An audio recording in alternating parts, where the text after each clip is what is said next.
देखें इसके बाद हम इसका स्ट्रक्चर पे चलते हैं, मतलब एक्चुअल प्रोग्राम पे चलते हैं ना। What is the actual program? Write a program to add two numbers. आपको प्रोग्राम बनाना है जिसमें आप दो नंबर्स को ऐड करेंगे, ठीक है। अभी ध्यान से उस एल्गोरिथम को देखना, उस एल्गोरिथम के बेसिस पे ही चलेंगे पूरा, ठीक है। तो सबसे पहले क्या बताया, पहली स्टेप क्या है, हेडर फाइल इंक्लूजन। तो हम यहाँ पर हेडर फाइल्स को इंक्लूड करने के लिए एक प्री प्रोसेसर डायरेक्टिव है, उसका यूज करेंगे, जिसका नाम क्या है, इंक्लूड। क्या नाम है, इंक्लूड। जब भी प्रोग्राम में हम कोई फाइल इंक्लूड करेंगे, अटैच करेंगे, तो हम इस प्री प्रोसेसर डायरेक्टिव का यूज करेंगे। सो क्या बोलते हैं, प्री प्रोसेसर डायरेक्टिव। नाम क्या इसका, हैश इंक्लूड। क्या करती है ये प्री प्रोसेसर डायरेक्टिव क्या करती है, लाइब्रेरी फाइल्स को आपके प्रोग्राम में अटैच करती है। कौन कौन सी लाइब्रेरी फाइल्स, तो ये है आपके पास लाइब्रेरी फाइल्स। पहली लाइब्रेरी फाइल्स कौन सी है, stdio.h, ठीक है, standard input output header file. Second, जो सेकंड हेडर फाइल हम इंक्लूड करेंगे, that second header file is include conio.h। क्या है, conio.h, that is console input output header file. मेरी बात समझ में आ रही है? दो हेडर फाइल आपको लगाना है, समझ में आ रहा है। और अगर आप एडवांस कंपाइलर्स पे काम कर रहे हो, जो विजुअल कोड वगैरह पे काम कर रहे हो, तो उस केस में आपको एक ही हेडर फाइल से आपका काम हो जाएगा, समझ में आ रहा है। पर अगर आप टर्बो C++ या पुराने कंपाइलर्स पे काम, ओल्ड कंपाइलर्स पे काम कर रहे हो, देन उसके बाद में आपको यहाँ पे दो फाइल्स लगानी है। आई मेरी बात समझ में? फाइल्स क्यों लगानी है वो मैं आपको बताऊंगा, पूरा प्रोग्राम एक्सप्लेन करूंगा, और अभी मैं सिर्फ स्ट्रक्चर को फॉलो करना समझा, ठीक है। फिर क्या बताया, तीसरी चीज क्या है यहाँ पे, सेकेंडली वॉइड में। तो हम इसको लगाएंगे वॉइड में, ऐसा का ऐसा हमको लिखना है स्मॉल लेटर्स में, open close, curly braces open and curly braces close, समझे। यहाँ सेमीकोलन नहीं आएगा। जैसे आपने ये सीखा कि भाई हर इंस्ट्रक्शन के बाद सेमीकोलन लगाना है, यहाँ सेमीकोलन नहीं लगेगा, ध्यान रखना। सेमीकोलन क्या बताता है, एंड ऑफ इंस्ट्रक्शन। अगर आप यहाँ लगा देंगे, इसके तो अंदर जाना है, दैट मीन्स मेन यहाँ पर क्या हो गया, एंड हो गया।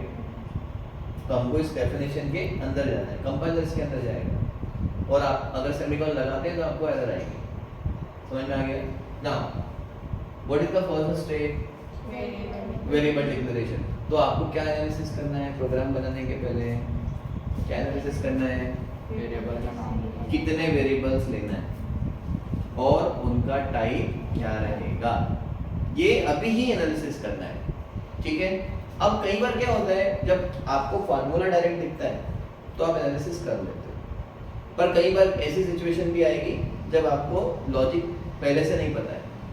उस केस में जो समझ में आ रहा है उतने वेरिएबल आप डिक्लेयर करो, फिर जैसे जैसे जरूरत पड़ती जाए वेरिएबल बाद में वो डिक्लेयर किए जा सकते हैं, समझे। लेकिन कोई भी वेरिएबल बिना डिक्लेरेशन किए यूज नहीं करना। रूल बताया था, क्या रूल है, सी का कंपाइलर स्ट्रिक्ट है, और वो क्या बोलता है कि अगर आपको वेरिएबल यूज करना है तो फर्स्ट ऑफ ऑल उसको डिक्लेयर करो, समझ में आ रहा है। तो डिक्लेरेशन के बारे में भी कल बता दिया था, कैसे डिक्लेयर करते हैं, वेरिएबल का डेटा टाइप और वेरिएबल का नाम। आ रहा है समझ में, ठीक है ना। तो कितने वेरिएबल लगेंगे वही बताओ जरा, ये फार्मूला है आपके पास, 3 वेरिएबल्स है ना। कितने वेरिएबल लगेंगे, नाम क्या रखें, A, B और C, बिकॉज फार्मूले में क्या सर ABC ही रखना है, नहीं, नाम नेमिंग कन्वेंशन के रूल्स मैं आपको बता चुका है ना। वो सारे रूल्स को फॉलो करते हुए आपको नेम रखना है। आप अपने हिसाब से रख लें, XYZ भी रख सकते हैं, PQR भी रख सकते हैं, और कुछ रखना हो तो वो भी रख सकते हैं, लेकिन नेमिंग कन्वेंशंस के रूल्स आपको फॉलो करने हैं ना। डेटा टाइप कैसे डिक्लेयर करेंगे, तो देखो दो रास्ते हैं। पहला रास्ता है आप ऐसे लिखें इंटीजर ऑफ A, फिर क्या लिखें इंटीजर ऑफ B, फिर क्या लिख सकते हैं इंटीजर ऑफ C, समझ में आ रहा है, ठीक है। अब इसमें प्रॉब्लम क्या है, 3 वेरिएबल्स के लिए 3 लाइन्स लिखा, तो कोड का साइज बढ़ेगा ना।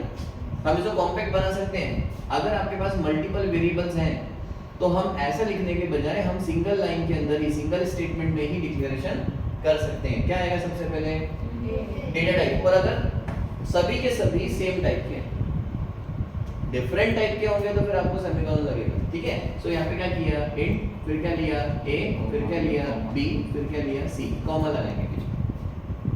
समझ में आया है? एक और तरीका है वो मैं इसके बाद बताऊँ, ठीक है। तो ये ऐसा कर सकते हैं, कौन सा अच्छा लग रहा है, सेकंड वन, ठीक है।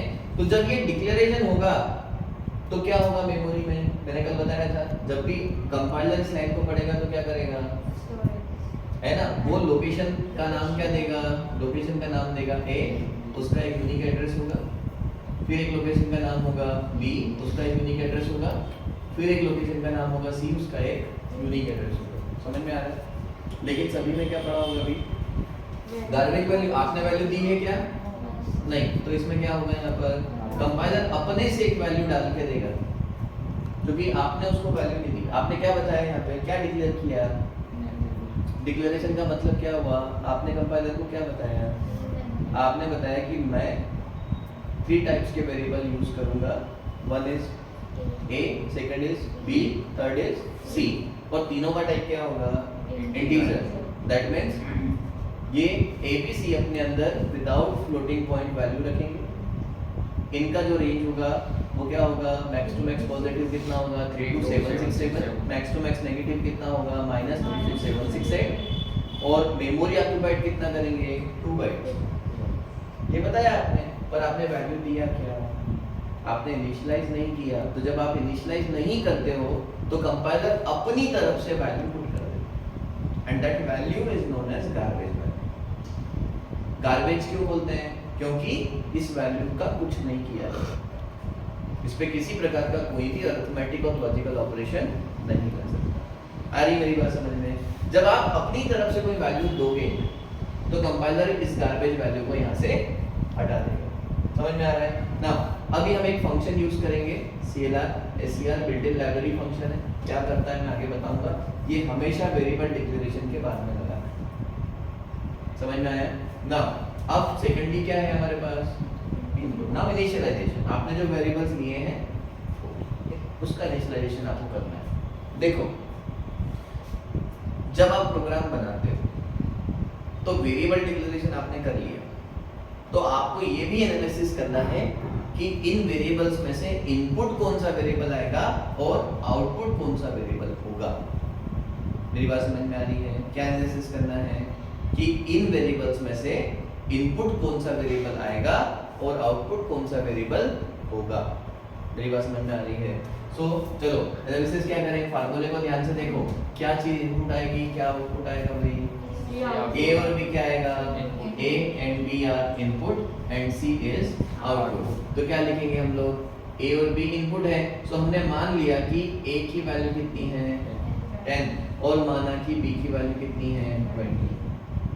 अभी मैं जो आपको प्रोग्राम बनाना सिखा रहा हूँ ये बहुत बिगिनर लेवल का प्रोग्राम है ना। अभी ये जो प्रोग्राम मैंने इनिशियलाइज यहाँ पे डेटा किया है ये बदलेगा और बदलेगा आगे चल के, हम इसको डायनामिक बनाना सीखेंगे। अभी तो हमने मान लिया कि ए की वैल्यू 10 है, बी की वैल्यू 20, समझे? Now A is 10, B is 20। जैसे ये इसको क्या बोलते हैं? Now that thing is variable initialisation. क्या बोलते हैं इसको? Variable initialisation. और ये जो आपने किया है इसको क्या बोलते हैं? इसको बोलते हैं वेरिएबल डिक्लेरेशन। क्या बोलते हैं? Variable declaration.